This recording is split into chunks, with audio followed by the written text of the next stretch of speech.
कुछ खाने से हमें शुगर हो जाती है। बहुत बड़ी मिथ है कि शुगर सिर्फ गिजाई बीमारी है। 50% बंदा वो होगा जो कहेगा मुझे शुगर जो है वो टेंशन की वजह से हुई है, गिजा की वजह से नहीं हुई है। एशियंस जो है वो 1000 साल से चावल रोटी खाता आ रहा है। उनका काम था खेती बाड़ी, उनका काम था मजदूरी। वो ऐसे काम करते थे जो के एफर्ट वाले होते थे। जिसको शुगर हो जाए उसके जख्म नहीं ठीक होते। बदकिस्मत ये है, मैं कहता हूँ शुगर के मरीजों की। शुगर के मरीज को जो है ना वो हर फील्ड का बंदा देख रहा होता है। मरीज कहता है कि यार शुगर जो है वो कंट्रोल नहीं हो रही है, उल्टा दवाएं बढ़ रही है। मैं अगर आपको आज अनाज से हटाता हूँ ना, 3 महीने के लिए मैंने आपको कहा रोटी चावल नहीं खाया, 3 महीने बाद आप किसी दावत में जाएंगे, आप वहाँ खाएंगे, आपको शुगर बढ़ जाएगी। हम मरीज को ये गाइड करते हैं कि भाई आपने रोटी चावल खाना है, आपने जो है एक प्लेट बना ली। एक प्लेट के आपने 3 हिस्से करने। जो आधा हिस्सा है वो फाइबर है, यानी उस पर सब्जियां है रंग बिरंगी, ठीक है। उसमें आपने आलू, अरवी, इसके अलावा सारी सब्जियां रख दी। तो उसमें एक पोर्शन आपने प्रोटीन को दे दिया, जिसमें चिकन, मटन, बीफ, मछली, अंडे, कुछ दालें हैं जिनमें जो है बहुत अच्छा प्रोटीन होता है। तो 1/4 हिस्सा बचा है, उसको आपने चावल रखा। आप सबसे पहले फाइबर खाएंगे, यानी आपने सबसे पहले जो है वो सारी सब्जियां खा ली। उसके बाद आपने आधा प्रोटीन खा लिया, आधा जो प्रोटीन बचा वो आपने कार्ब्स के साथ यानी चावल के साथ खा लिया। जो शादीशुदा लोग हैं उनकी अज़वाजी जिंदगी पर भी असरात होते हैं। मेरे पास कितने ऐसे आते हैं, मतलब जो यंग एज के होते हैं, 30-32 ईयर्स, इवन मेरे पास तो 28 ईयर्स के भी एक बंदा आया था जिसको इरेक्टाइल डिस्फंक्शन या प्रीमेच्योर इजैक्यूलेशन जिसको हम कहते हैं। अज़वाजी जिंदगी बहुत ज्यादा मुतासिर होती है शुगर की वजह से। डॉक्टर साहब, आप अपने नाम के साथ लिखते हैं कि आप शुगर स्पेशलिस्ट हैं, लेकिन जहां तक मेरे नाकस अकल में है या हमारे इलाके में जो मिथ पाई जाती है कि शुगर लाइलाज मर्ज है, इसे कम किया जा सकता है, कंट्रोल किया जा सकता है, लेकिन खत्म नहीं किया जा सकता। जी बिल्कुल ऐसा ही है। ऐसा क्यों है? फिर आप किस चीज में स्पेशलिस्ट हैं, रोकने में शुगर को? भाई देखें, शुगर के अगर टॉपिक की हम बात करते हैं तो ये बहुत वास्ट टॉपिक है आज के दौर में। और अभी करंटली जो पाकिस्तान की पोजीशन है वो ये है कि हर तीसरे शख्स को इस वक्त शुगर है पाकिस्तान में। बिल्कुल ऐसे ही है। तो शुगर को आप रिवर्स करके HbA1c जो 3 महीने वाली आपकी शुगर की रिपोर्ट होती है उसको 5.7 से नीचे ला सकते हैं, और बगैर दवाओं के अच्छे लाइफ स्टाइल में अल्लाह ताला की तमाम कुदरती ग़िज़ाओं को, कुदरती नेमतों को एंजॉय करते हुए अपनी शुगर कंट्रोल कर सकते हैं। लेकिन बात सारी ये है कि जब शुगर आप दोबारा से वही गलतियां करेंगे जिसकी वजह से आपकी शुगर बढ़ी थी, तो फिर आपको ये शुगर जो है वो वापस आ सकती है। डॉक्टर साहब, मेरे एक दोस्त ने कल मुझे कहा मेरी गर्दन के पीछे ना एक स्याह कलर का ना मार्क बन रहा है, तो उसने कहा कि आपका जिस्म इंसुलिन स्टोर कर रहा है, आपको शुगर होने वाली है, आपको वो जो आपका जिस्म है वो आपके जिस्म के अंदर शुगर स्टोर कर रहा है। तो इसमें कुछ ताकत है या उन्होंने मिथ है ये कोई? देखिए बिल्कुल सही बात है। देखिए आप कह रहे हैं कि इंसुलिन स्टोर कर रहा है, शुगर स्टोर कर रहा है। असल मसला ये होता है कि आपकी बॉडी में एक टर्म जिसको हम कहते हैं इंसुलिन रेजिस्टेंस, यानी इंसुलिन की मुजाहिमत। वो इंसुलिन रेजिस्टेंस पहले होता है, शुगर होती है बाद में। इंसुलिन रेजिस्टेंस क्या है कि आपका जो इनटेक है, खाना पीना जो है वो सारा कार्ब वाला होता है, हाई शुगर वाला होता है। और हाई शुगर की वजह से आपकी बॉडी जो है वो, ब्लड जो है वो क्या करता है कि वो इंसुलिन निकालता है। जब सिग्नल मिलता है बॉडी को कि आप जो है वो इंसुलिन निकालें क्योंकि ब्लड में शुगर की मिकदार जो है वो ज्यादा हो गई है। तो वो इंसुलिन का काम क्या होता है? इंसुलिन जो है वो ताले की चाबी है, जो ताला आपके सेल पर लगा हुआ होता है। जैसे ही वो चाबी से ताला खुलता है तो शुगर सेल में चली जाती है। अब हमारा मसला ये है, आजकल जो हमारा लाइफ स्टाइल है वो है सेडेंट्री लाइफ स्टाइल, यानी हम बैठ कर सारा टाइम गुजारता है, ठीक है। हमारा कंप्यूटर पे काम हो रहा है या कोई भी ऐसा काम करें, हम ज्यादातर क्या करते हैं, बैठ के गुजार रहे होते हैं। तो वो सारी शुगर जो है वो यूटिलाइज हो नहीं सकती सेल से। जब यूटिलाइज नहीं होती है तो वो सेल के अंदर ही जमा हो रही होती है। फिर एक टाइम आता है कि इतना वो जमा हो जाता है कि वो ताला अपने अंदर चेंजेस लेके आ जाता है, कि ताला जो है वो उसके ऊपर एक बड़ा ताला लगा देता है कि अब इंसुलिन का यहाँ पर दाखिला बंद है। अब इंसुलिन का दाखिला बंद हो गया तो इंसुलिन ब्लड में ज्यादा बढ़ रही है, ठीक है। शुगर भी ब्लड में ज्यादा बढ़ रही है। जब शुगर ब्लड में ज्यादा बढ़ेगी वो फिर लबलबे को हमारे सिग्नल देगी, लबलबा फिर से आपकी शुगर को इंक्रीज करेगा, इंसुलिन को इंक्रीज करेगा। जब इंसुलिन इंक्रीज हो रही है तो आपको 2 चीजें हो रही होती है। एक जिसको हम कहते हैं हाइपर ग्लाइसीमिया, यानी शुगर ब्लड में बढ़ जाए। दूसरा हाइपर इंसुलिनीमिया, यानी इंसुलिन ब्लड में बढ़ जाता है, जिसको हम टाइप 2 डायबिटीज कह रहे होते हैं। आगे जाके टाइप 2 डायबिटीज हो जाती है, और ये अलामत होती है इंसुलिन रेजिस्टेंस की, जो आपको हो रही है गले पर मखमली स्किन बन जाना, काला निशान हो जाना, फिर छोटे छोटे जो है वो स्किन टैग्स निकल आना, ठीक है। जो मसे जिसको हम कहते हैं वो बेसिकली स्किन टैग्स होते हैं जो इंसुलिन की मुजाहिमत की वजह से निकल रहे होते हैं। इसी तरह वजन का बढ़ जाना, पेट का बढ़ जाना, बालों का जिस्म पे ज्यादा आ जाना, ये सारा इंसुलिन रेजिस्टेंस की वजह से होता है। यानी इंसुलिन मुजाहिमत कर रही होती है जिस्म के अंदर। और इन साइंस को जब हम देख लें, इन अलामात को जब हम देख लें, तो हमें चाहिए कि हम उसी वक्त संभल जाए वरना हम आगे जाके शुगर का शिकार हो सकते हैं, शुगर के मरीज बन सकते हैं।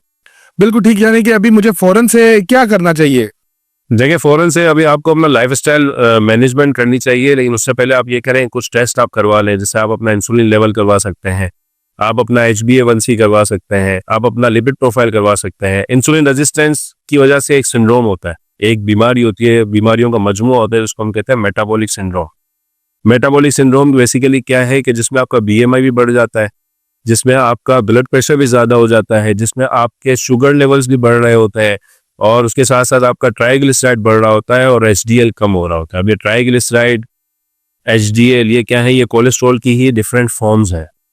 तो HDL जो है वो अच्छा कोलेस्ट्रॉल माना जाता है, तो जब ये कम होता है तो इसका मतलब है कि इसको ज़्यादा करना है, ठीक है? HDL आपका ज़्यादा होना चाहिए, LDL ट्राइग्लिसराइड्स ये आपके कम होने चाहिए। जब ये चीज़ें कम होंगी तो आप इंसुलिन मज़ाहमत से बाहर निकलेंगे। और ये किस तरह कम होंगी? इसके लिए कोई मेडिसिन की ज़रूरत नहीं होती है, इसके लिए आपको अच्छी डाइट और लाइफस्टाइल की ज़रूरत होती है कि आप डाइट ऐसी करें जो पोर्शन कंट्रोल हो, जिसमें फाइबर भी हो, जिसमें प्रोटीन भी हो, जिसमें कार्बोहाइड्रेट भी हो, और साथ साथ आपकी डेली बेसिस पे एक्सरसाइज हो। आप अगर ये इंसुलिन रेजिस्टेंस के जो सिम्टम्स होते हैं वो 20 साल से लेकर 40 साल की उम्र के लोगों को ज़्यादा हो रहे होते हैं, और उसके बाद फिर शुगर डायग्नोस हो जाती है। तो ये जो 20 से 40 साल की उम्र का अरसा है, इसमें आप एक्टिव होते हैं, एनर्जेटिक होते हैं, तो आप जिम भी कर सकते हैं। आप उसके साथ साथ जो है वो वर्जिश के साथ साथ वॉक भी कर सकते हैं, कार्डियो कर सकते हैं, स्ट्रेंथ ट्रेनिंग कर सकते हैं, बहुत सारी चीज़ें हैं। जैसे ही आप इस रूटीन पे आएंगे, आपका इंसुलिन रेजिस्टेंस रिवर्स हो जाएगा और आपको प्री डायबिटीज़ या डायबिटीज़ की तरफ जाना नहीं पड़ेगा।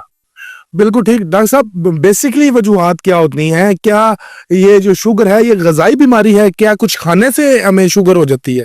देखिए, ये बहुत बड़ी मिथ है कि शुगर सिर्फ ग़िज़ाई बीमारी है। मेरे पास तकरीबन मेरे पेज से और ऑनलाइन प्लेटफॉर्म से हमारे पास सैकड़ों बल्कि हज़ारों अब तो पेशेंट्स हो गए, जो अगर जिनसे हम पूछें तो उनमें से 50% बंदा वो होगा जो कहेगा मुझे शुगर जो है वो टेंशन की वजह से हुई है, ग़िज़ा की वजह से नहीं हुई है, ठीक है? और टेंशन भी एक पार्ट है लाइफस्टाइल का, मतलब हमें लाइफस्टाइल की वजह से सारा कुछ हो रहा है। वरना अगर हम अपनी हिस्ट्री देखते हैं तो एशियंस जो है वो 1000 साल से चावल रोटी खाता आ रहा है, ठीक है, एशियन पॉपुलेशन। लेकिन काम क्या था? उनका काम था खेती बाड़ी, उनका काम था मजदूरी। वो ऐसे काम करते थे जो कि एफर्ट वाले होते थे। तो आपका लाइफस्टाइल जब इस तरह का हो गया जिसमें आपकी शुगर जो है वो क्या हो गई है, मतलब शुगर बढ़ रही है, और आपकी खुराक वही वाली है, चावल और रोटी वाली। जब आप ये खुराक ले रहे होते हैं चावल रोटी वाली, और उसके साथ आप अपना लाइफस्टाइल बेहतर नहीं कर रहे होते हैं, तो फिर आपकी शुगर बढ़ जाती है। लेकिन इसको सिर्फ खास कर देना कि यार शुगर सिर्फ ग़िज़ाई बीमारी, ऐसा नहीं है। आप हमारे पास कितने ऐसे पेशेंट्स हैं अल्हम्दुलिल्लाह जो चावल भी खाते हैं, रोटी भी खाते हैं, लेकिन हमने उनको एक्सरसाइज पे लगाया हुआ है। जो हमें पता है कि यार खाने के 10 मिनट बाद उनको क्या कहना है, खाने के 1 घंटे बाद क्या करना है। जब वो इतने एक्टिव रहते हैं तो चावल खाएं, रोटी खाएं, उनकी शुगर नहीं बढ़ती है, और उल्टा जो उनका वजन भी कम हो रहा होता है, उनकी शुगर भी कंट्रोल में आ रही होती है, और बहुत सारी ऐसी पैरामीटर्स होते हैं जो उनके नॉर्मल की तरफ चले जाते हैं। बिल्कुल ठीक डॉक्टर साहब। डॉक्टर साहब, मुझे ये बताइएगा कि जो अब बंदे को शुगर हो गई है, तो अक्सर ये देखा जाता है कि जिसको शुगर हो जाए उसके जख्म नहीं ठीक होते। यानी अगर कोई उंगली पे कट लग गया तो वो खराब से खराब होता जाएगा, यहाँ तक कि उंगलियां काटनी पड़ जाती हैं, पाँव काटने पड़ जाते हैं। जी बिल्कुल ऐसा ही है, और ये तब होता है जब आपकी शुगर कंटिन्यूसली 200 से ऊपर रह रही हो। मेरे पास ऐसे भी मरीज आते हैं, देखिए बदकिस्मत ये है, मैं कहता हूँ शुगर के मरीजों की, कि शुगर के मरीज को जो है ना वो हर फील्ड का बंदा देख रहा होता है, ठीक है? मेरे पास एक पेशेंट आया जिसका पाँव कट गया था। अब पाँव कट तो गया, उसका जख्म जो है वो सही नहीं हो रहा। अब पता चला कि भाई उनको किसी ने जो है ना मेरी तरफ रेफर किया, तो मैंने जब उसकी हिस्ट्री ली तो मुझे पता चला कि भाई जिस सर्जन ने इसका पाँव काटा है उसी सर्जन ने उसको इंसुलिन लिख कर दी है। अब वो मतलब उसके वेट के हिसाब से और इन सारी चीज़ों को उसने मलूज़े खातिर नहीं रखा कि भाई उसको वाकई देना क्या है जिससे उसकी शुगर कंट्रोल हो। फिर सबसे बड़ा जो मसला आता है वो डाइटरी काउंसलिंग नहीं करते हैं उसकी, कि भाई आप चलो एक पाँव से आपका मसला है, दूसरे पाँव से आप कौन सी एक्सरसाइज कर सकते हैं, आप हाथों से कौन सी एक्सरसाइज कर सकते हैं। तो ये सारी जब तक गाइडेंस नहीं मिलेगी मरीज को, तो मरीज जो है बेचारा क्या होता है, अब उसका क्या मसला था, वो इंसुलिन बढ़ा कर एक टाइम ऐसा आया कि वो मैं जिस हॉस्पिटल में प्रैक्टिस करता हूँ वहाँ की इमरजेंसी में आया, उसकी शुगर जो है वो 30 पे थी। तो मुझे कॉल आई कि भाई इस तरह का पेशेंट है, मैं ऑन कॉल था उस वक्त। तो जब मैंने वो पेशेंट देखा, उसकी हिस्ट्री ली, तो मुझे पता चला कि यार उस सर्जन ने ही उसको दवाई लिख के दे दी है। अब एक मैदे का डॉक्टर है वो शुगर की दवाएं लिख के देगा, एक फेफड़े का डॉक्टर है वो शुगर की दवाएं लिख के देगा, हड्डी का सर्जन है वो शुगर की दवाएं लिख के देगा। तो सिर्फ शुगर की दवा लिख के दे देते हैं ना, तो फिर उससे ये होता है कि मरीज कहता है कि यार शुगर जो है वो कंट्रोल नहीं हो रही है, उल्टा दवाएं बढ़ रही हैं। और जब शुगर की वजह से दवाएं बढ़ती हैं तो फिर क्या होता है कि शुगर की, एक तो शुगर की वजह से पेचीदगियां आ रही हैं, फिर उन दवाओं की पेचीदगियां अलग होती हैं। तो जब तक आप इस मैकेनिज्म को नहीं समझते हैं कि भाई शुगर को मैं किस तरह कंट्रोल में रख सकता हूँ, तब तक आपका जख्म भी नहीं बढ़ेगा और शुगर की पेचीदगियां बढ़ती जाएंगी। तो किसी को भी अगर जख्म हो गया है, तो जख्म हो रहा है या उसके जो है वो जख्म हो गया लेकिन भर नहीं रहा, या उसने कोई ऑपरेट करवा लिया है और ऑपरेशन की वजह से उसकी रिकवरी नहीं हो पा रही, तो देखिए कि उसकी शुगर्स कैसी रहती है। अगर तो शुगर्स उसकी 200 से ऊपर रह रही हैं तो इसका मतलब है कि उसकी शुगर कंट्रोल में नहीं है। अगर शुगर को कंट्रोल में लेके आएगा तो ये सारी चीजें आहिस्ता आहिस्ता खुद ही बेहतर होना शुरू हो जाएंगी। बिल्कुल ठीक डॉक्टर साहब। दूसरी बात मुझे ये बताइएगा कि नो जीपीएस जो है फार्मूला, आप उसको सपोर्ट करते हैं? भाई देखिए, नो जीपीएस फार्मूला बड़ा जो है ना सब वायरल हुआ है और काफी लोगों ने इसको सराहा है, ठीक है, जिसमें कहते हैं कि भाई आप अनाज भी ना खाएं, ठीक है, और आप चीनी भी ना लें, आप आलू भी ना लें। अब देखें, इस फार्मूले का बाप फार्मूला मेरे पास है, ठीक है, जिसको मैं कहता हूँ नो जीपीएस का बाप फार्मूला, वो है FPC, फाइबर प्रोटीन कार्ब्स, ठीक है। वो फार्मूला क्या है कि आप जो है वो अनाज से, देखें मैं अगर आपको आज अनाज से हटाता हूँ ना, 3 महीने के लिए मैंने आपको कहा रोटी चावल नहीं खाया, 3 महीने बाद आप किसी दावत में जाएंगे, आप वहाँ खाएंगे, आपकी शुगर बढ़ जाएगी। तो हम क्या करते हैं, हम मरीज को ये गाइड करते हैं कि भाई आपने रोटी चावल खाना है, ठीक है, लेकिन किस तरह खाना है, आपने फाइबर प्रोटीन कार्ब्स वाले फार्मूले पर अमल करके खाना है। फाइबर का मतलब है कि आप सब्जियां, ठीक है, मतलब आपने जो है ना एक प्लेट बना ली, एक प्लेट के आपने 3 हिस्से कर लिए, एक हिस्सा आपका है फाइबर का, मतलब प्लेट का जो आधा हिस्सा है वो फाइबर है, यानी उस पर सब्जियां हैं रंग बिरंगी, ठीक है, उसमें आपने आलू, अरवी, इसके अलावा सारी सब्जियां रख दी। फिर आपने जो है वो जो आधा पोर्शन है उसमें एक पोर्शन आपने प्रोटीन को दे दिया, जिसमें चिकन, मटन, बीफ, मछली, अंडे, कुछ दालें हैं जिनमें जो है बहुत अच्छा प्रोटीन होता है, और उसके साथ आपने जो आधा, जो 1/4 हिस्सा बचा है उसको आपने चावल रख दिया। तो ये फाइबर प्रोटीन कार्ब्स का फार्मूला ये है कि आप सबसे पहले फाइबर खाएंगे, यानी आपने सबसे पहले जो है वो सारी सब्जियां खा ली, उसके बाद आपने आधा प्रोटीन खा लिया, आधा जो प्रोटीन बचा वो आपने कार्ब्स के साथ यानी चावल के साथ खा लिया। तो शुगर के मरीज का सबसे बड़ा मसला ये होता है कि उसकी ग्लूकोज स्पाइक नहीं आनी चाहिए, यानी उसकी शुगर जो है वो बढ़नी नहीं चाहिए। तो बढ़ने के लिए क्या है कि अब जब आप पहली चीज चावल खा रहे हैं, पहली चीज रोटी खा रहे हैं, तो जब पहली चीज रोटी और चावल होगी तो क्या होगा कि आपकी शुगर फौरन स्पाइक करेगी। लेकिन अगर आप पहली चीज जो है वो आप क्या खा रहे हैं, फाइबर खा रहे हैं, यानी आप सब्जियां खा रहे हैं, तो फाइबर का काम ये होता है कि वो शुगर स्टमक के अराउंड जो है अपनी एक लेयर बना लेता है।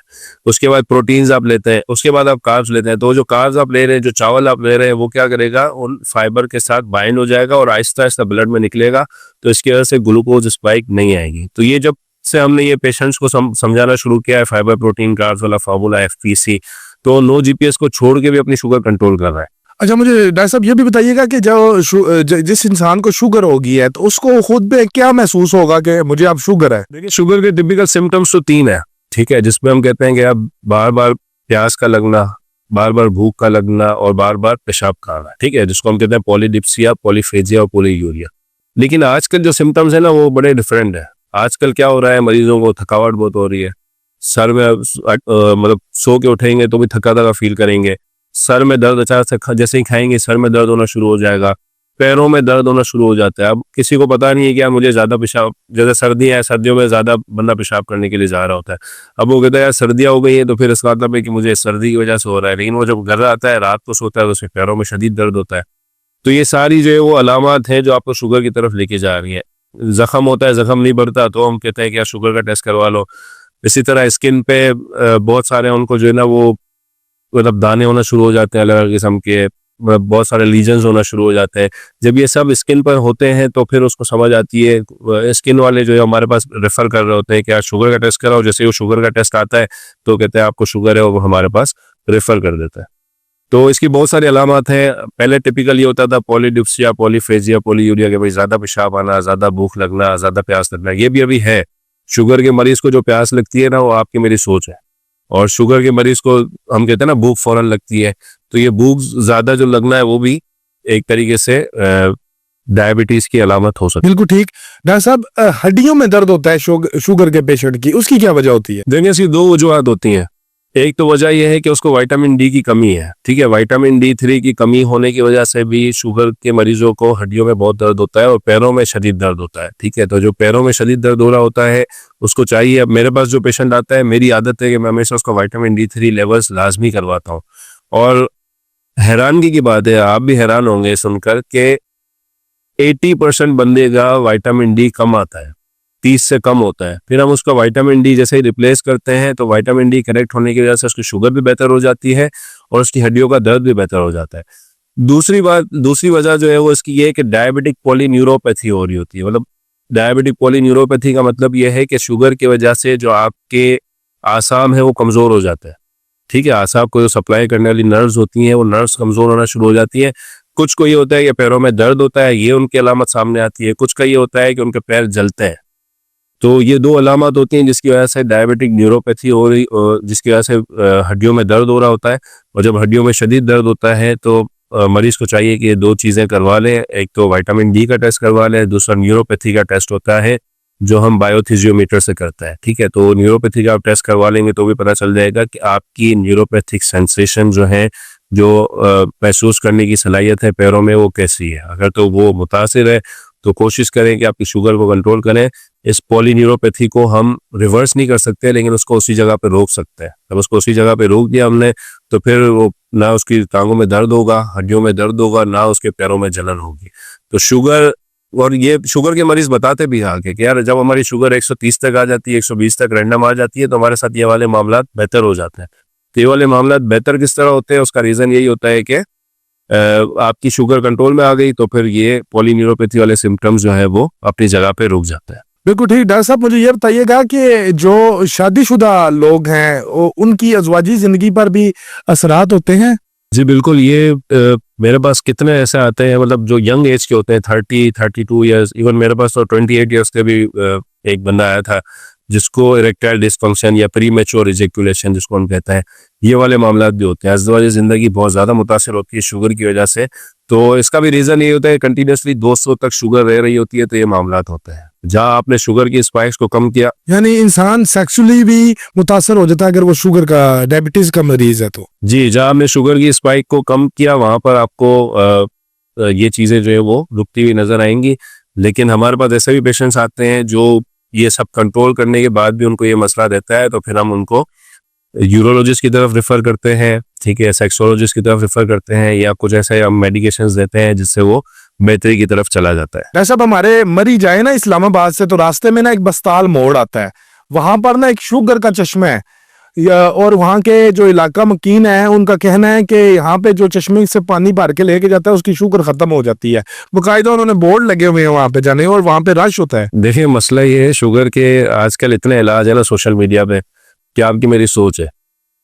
मैं जहाँ से राशन लेता हूँ ना, जिस घर, मेरे घर के पास ही राशन वाला है, वो जब चिकनगुनिया आया था ना तो वो एक पाउडर बेचता था। तो इत्तेफाक से मैं वहाँ खड़ा था तो उसने कहा चिकनगुनिया का इलाज जो है वो कोई साइंटिस्ट नहीं ढूंढ सका लेकिन मेरे पास है। तो वो उनको देता था। बाद में पता चला कि यार उसमें स्टेरॉइड्स डले हुए थे। तो अब ये कहने की बातें हैं, हर बंदा जो है ना वो कुछ ना कुछ ऐसी चीजें कर रहा होता है। मेरे पास तो पेशेंट्स आते हैं, एक पेशेंट आया तो उसने कहा मैं एक पत्ता जो है पैर के नीचे रखता हूँ, बड़ा कड़वा पत्ता होता है, जब उसकी कड़वाहट जो है वो जबान पे महसूस होनी शुरू हो जाए तो इसका मतलब है कि आपकी शुगर कंट्रोल हो गई। तो मैंने कहा आपको कड़वाहट महसूस हो रही है? कह रहा है हाँ। मैंने कहा आज आपकी शुगर चेक करते हैं। शुगर चेक की तो 400 थी। इसी तरह एक पेशेंट मेरे पास आया, वो मकनातीस लगा के आया था हाथ पे। आजकल बड़ा चला हुआ है कि यार ये मकनातीस हाथ पे लगा लें, ये प्रेशर पॉइंट पे लगेगा ना तो आपकी शुगर कंट्रोल हो जाएगी। तो वो बाबा जी मेरे हथे चढ़ गए ये मकनातीस लगा के। तो जैसे ही मेरे पास आया तो मैंने जो है वहाँ की उनकी शुगर चेक करवाई तो 400 थी। तो मैंने उनको कहा यार ये उतार के आप रख दें, ठीक है। फिर मैंने उनको गाइड किया। अगले दिन वो मेरे पास आया तो 200 शुगर थी। तो मैंने कहा यार ये मकनातीस से तो नहीं आपकी शुगर बढ़ाई थी। तो फिर अब वो सबको बोलते फिरते हैं कि भाई ये नहीं पहनना, इससे शुगर बढ़ जाती है। तो बात सारी यही है कि शुगर को कंट्रोल करना जो है वो जब तक आप इसकी डायनामिक्स को नहीं समझते, आप टोटकों पे अमल करते रहेंगे, आप एक सुनी सुनाई बातों पे अमल करते रहेंगे, तो फिर अकल तब आती है जब आप डायलिसिस करवा रहे हो, खुदा ना खास्ता। अकल तब आती है जब आप पैर कटवा रहे हो, या अकल तब आती है जब आपकी बीनाई चली जाए। तो जितना जल्दी इस चीज़ को समझ लेंगे, शुगर की डायनामिक्स को समझ लेंगे, उतना जल्दी आप इन पेचीदगियों से बच सकते हैं। शुगर हो गई, इसका ये मकसद हरगिज़ नहीं है कि आपका पैर कटेगा, इसका ये मकसद हरगिज़ नहीं है कि आपकी डायलिसिस होगी, इसका ये मकसद हरगिज़ नहीं है कि आपकी आंखों की बीनाई जाएगी। ये आपकी लापरवाही है जो इस तरफ लेके आती है। आपको पता है ये हम बातचीत कर रहे हैं ना, इसमें कितने पैरों के प्रोसीजर होंगे, कितने पाँव कटे होंगे। पूरी दुनिया में ना हर 30 सेकंड में एक पैर कटता है, आप अंदाजा लगा लें, शुगर की वजह से। तो जब तक हम इन चीज़ों को कंट्रोल नहीं कर सकते, मतलब हम अपनी तौर पर तो कोशिश करते हैं, हमारा तो काम ही ये होता है कि हम मरीजों को गाइड करेंगे, भाई जब तक आप ये चीज़ें नहीं करेंगे सही, तब तक आपके पास चांस है कि आपको शुगर की पेचीदगियां होंगी। जब तक आप शुगर कंट्रोल में रखेंगे, आपको शुगर की पेचीदगियां छू के भी नहीं गुजरेंगी। डॉक्टर साहब, हमारे यहाँ ना होम रेमेडीज की जाती हैं। करेले का जूस, दरेक के पत्तों के साथ जूस, और इस तरह की चिरंगलियां होती हैं हमारे पंजाब में, शायद आपको भी अंदाजा हो, उसका जूस। ये ना कड़वे जूस होते हैं, ये शुगर के मरीज को पिलाए जाते हैं। भाई देखिए, बात यही है कि ये कड़वाहट जब वो शुगर का मरीज महसूस करता है तो उसका दिल करता है कि मैं कुछ मीठा खाऊं। तो हम क्यों इतने एग्रेसिव बन जाते हैं कि यार हम इस तरफ जाए। हम जो है ना सिंपल यही कर सकते हैं, मतलब मेरे पास जो पेशेंट आता है ना, उसको मैं कहता हूँ कि यार चले, आपने हमारा प्रोग्राम नहीं लेना ना, आप खाली हमारा पेज फॉलो करें। तो कहता है क्यों? मैंने कहा पेज फॉलो करके आपको समझ आ जाइए कि हम समझा क्या रहे हैं आपको। हम जो है वो टोटकों से बेहतर हम देखें, कुछ चीजें हैं, कुछ ऐसी मैं कहता हूँ हर्ब्स हैं जिनका बहुत अच्छा रोल है। जैसे मेथी दाना के बीज है, मेथी दाना जो हम कहते हैं, उसका बहुत अच्छा रोल है, शुगर कंट्रोल करता है। दालचीनी पे मेरी अपनी रिसर्च है। जब मैं एमफिल फार्माकोलॉजी कर रहा था तो मैंने अपनी जो है वो दालचीनी पे मेरी रिसर्च है, मेटफॉर्मिन और सिनामन का हमने कंबाइन इफेक्ट देखा था। ठीक है, तो दालचीनी का भी बहुत अच्छा रोल है शुगर को कंट्रोल करने में। ठीक है, इसी तरह बादाम, और इसी तरह जो है वो और भी बहुत सारी हर्ब्स हैं जिनको हम यूज कर सकते हैं। जैसे बादाम की क्या फायदियत है? विनेगर, उसका बहुत अच्छा रोल है। क्या रोल है? लेकिन बात यही है कि आप करेले के जूस, इसके जूस, उसके जूस जब पिलाते हैं तो मरीज का ऐसा बुरा हाल हो जाता है कि आपको जो है ना वो कहते हो कि मरीज कहता है कि यार भले हो जाए, मुझे शुगर से मौत हो जाए, वो ज्यादा बेहतर है इन चीजों से। तो कोशिश ये करनी चाहिए टोटकों से बचकर आप जो है वो अपनी डेली की जो रूटीन है ना उसको ही थोड़ा सा बेहतर कर दें। अच्छा, डायबिटिक प्लेट जो है वो क्या है? डायबिटिक प्लेट ये होती है कि आपने जो मैंने आपको फाइबर प्रोटीन कार्ब्स वाला फॉर्मूला बताया था कि पोर्शंस में ले लें। ज्यादा पोर्शन में 50% पोर्शन उसमें फाइबर का होना चाहिए, और 25% प्रोटीन का और 25% कार्ब्स का। तो आपकी शुगर के लेवल्स नहीं बढ़ेंगे अगर आप फाइबर पहले ले रहे हैं, उसके बाद प्रोटीन ले रहे हैं, उसके बाद कार्ब्स ले रहे हैं। तो हमें टोटके करने की जरूरत ही नहीं है जब हम ये बिल्कुल सिंपल सी चीज कर सकते हैं। बिल्कुल ठीक। डॉक्टर साहब, मुझे ये बताइएगा कि जितनी मैंने आपसे बातें सुनी हैं, इसके बाद तो ये जितने भी हमारे डॉक्टर हजरात हैं जो माहिर नहीं है शुगर के मर्ज में, तो वो जो इंसुलिन या दवाइयाँ लिख के देते हैं वो तो मुझे माफिया लगते हैं। भाई देखें, ये बड़ा नैरेटिव बिल्ड हुआ है सोशल मीडिया पर कि शुगर के जितने भी डॉक्टर हैं या फिजिशियंस हैं जो भी, वो सारे शुगर माफिया हैं। ठीक है, उनको जो है वो दवाएं लिखने के बाद उनको ट्रिप मिलते हैं, उनको पैसे मिलते हैं, एसी लग जाते हैं ऑफिस में, कार मिलती है। हाँ एसी लग जाते हैं, कार मिलती है, टूर होता है। भाई हमने तो देखे यूरोप शोरप भी घूम के आते हैं। तो बात सारी यही है कि देखें, अगर तो वो डॉक्टर जो है डॉक्टर मसीहा भी होता है और डॉक्टर सबसे बड़ा जालिम भी होता है।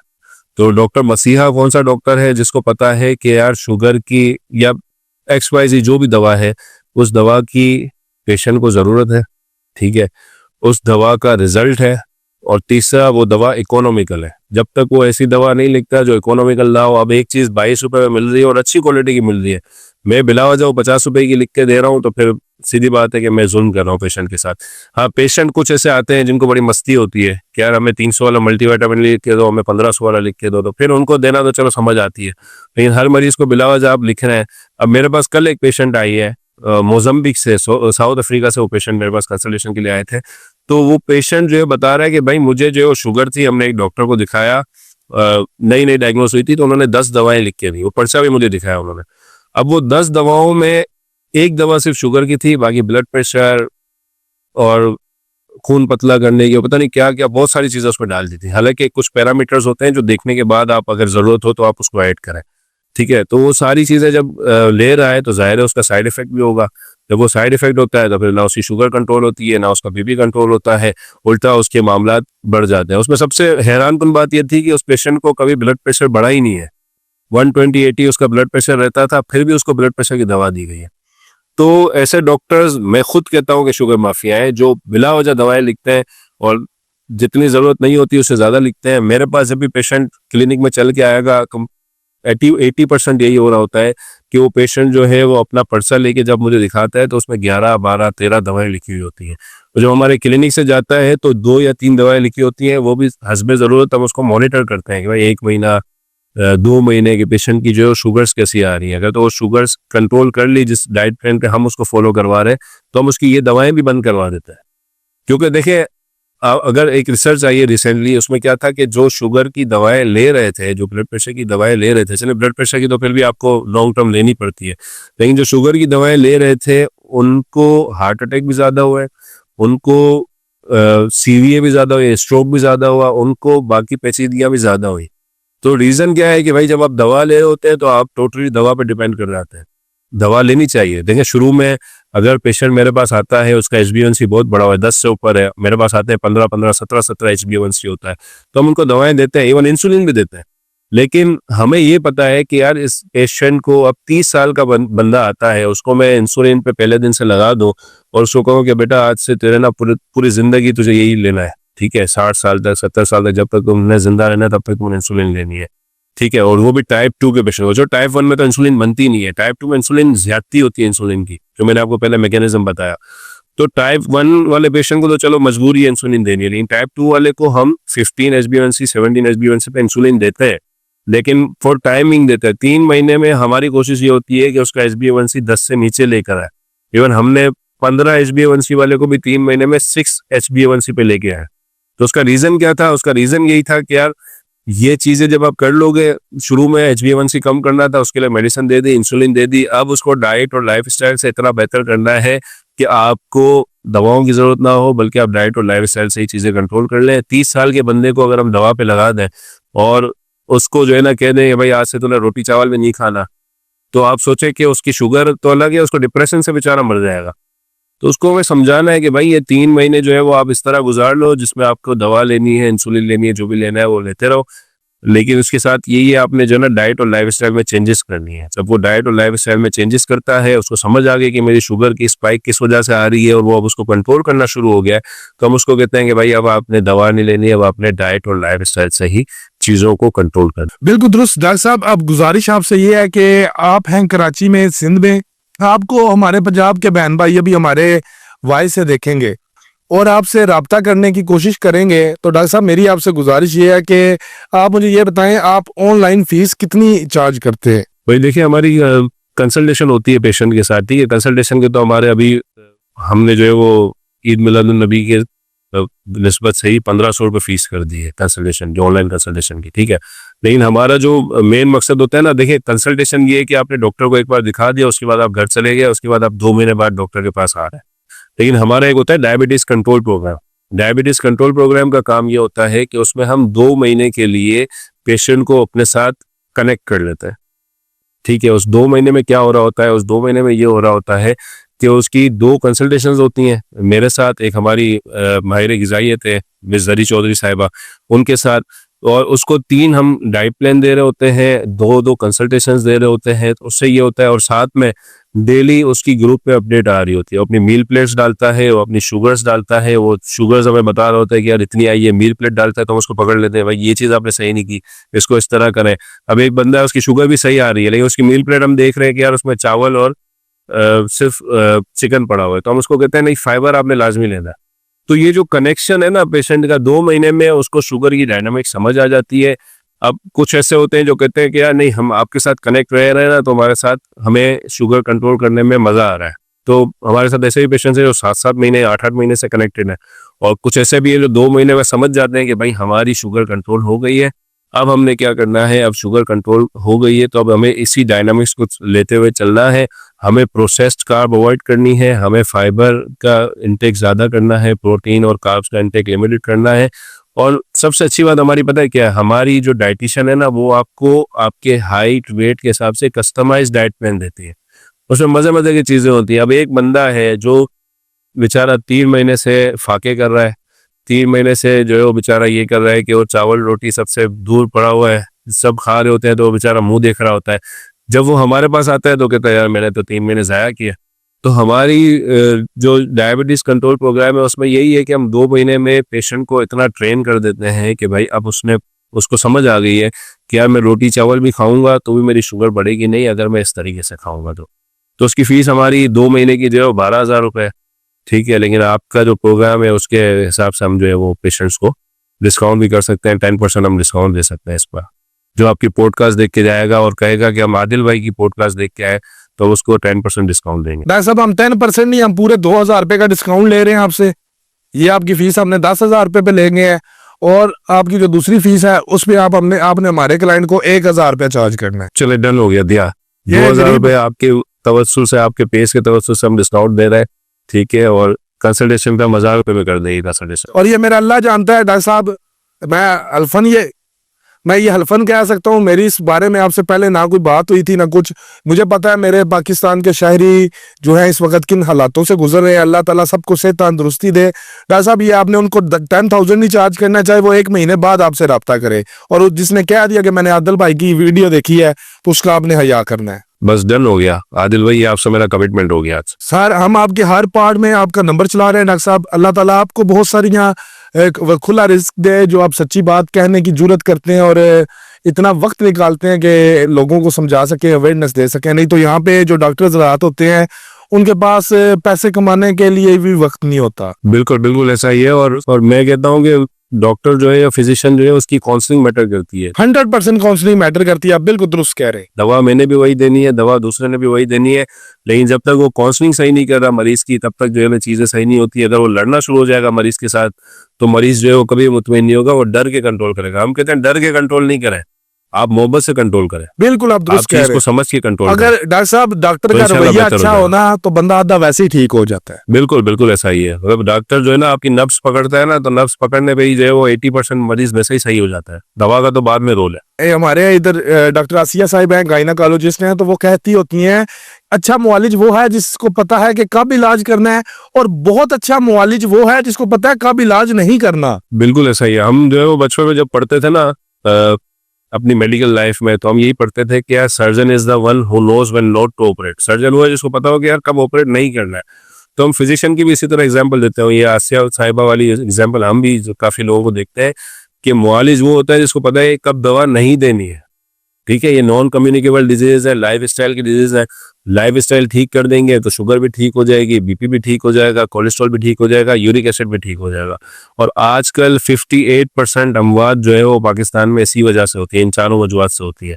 जब इन चीज़ों को बेहतर कर लेंगे, ना आपको हार्ट अटैक होगा, ना आपको स्ट्रोक होगा, फालिस का अटैक होगा, ना आपका जो है वो दिल बंद होगा, ना शुगर की वजह से आपके गुर्दे फेल होंगे, और ना आपको शुगर की मजीद पेचीदगियाँ होंगी, तो आपकी शुगर कंट्रोल में आ जाएगी। बिल्कुल ठीक डॉक्टर साहब, हम अभी आपसे इजाजत चाहेंगे और गुजारिश करेंगे कि 20 दिन 25 दिन बाद हमें दोबारा आप वक्त दें, हम मजीद शुगर के ऊपर जो लोगों के सवाल हों वो लेकर आपसे पूछें। जी जी, मुझे बहुत शुक्रिया, आपने बहुत अच्छा जो है वो आज का सेशन हो गया, मुझे भी बड़ा मजा आया। बहुत कम सेशंस होते हैं जिसमें मुझे मजा आता है कि भाई सामने वाला भी ऐसी बातें कर रहा है जो हमें समझ में आती हैं, और हम भी जो है वो अपना नैरेटिव खोल के बता सकें। तो मुझे बड़ी खुशी हुई, और अल्लाह पाक आपको सलामत रखें। तो अगले इंशाल्लाह 20-25 दिन बाद आप कहेंगे तो बिल्कुल फिर हाजिर हो जाएंगे इंशाल्लाह। सलामत रहे डॉक्टर साहब, बहुत शुक्रिया।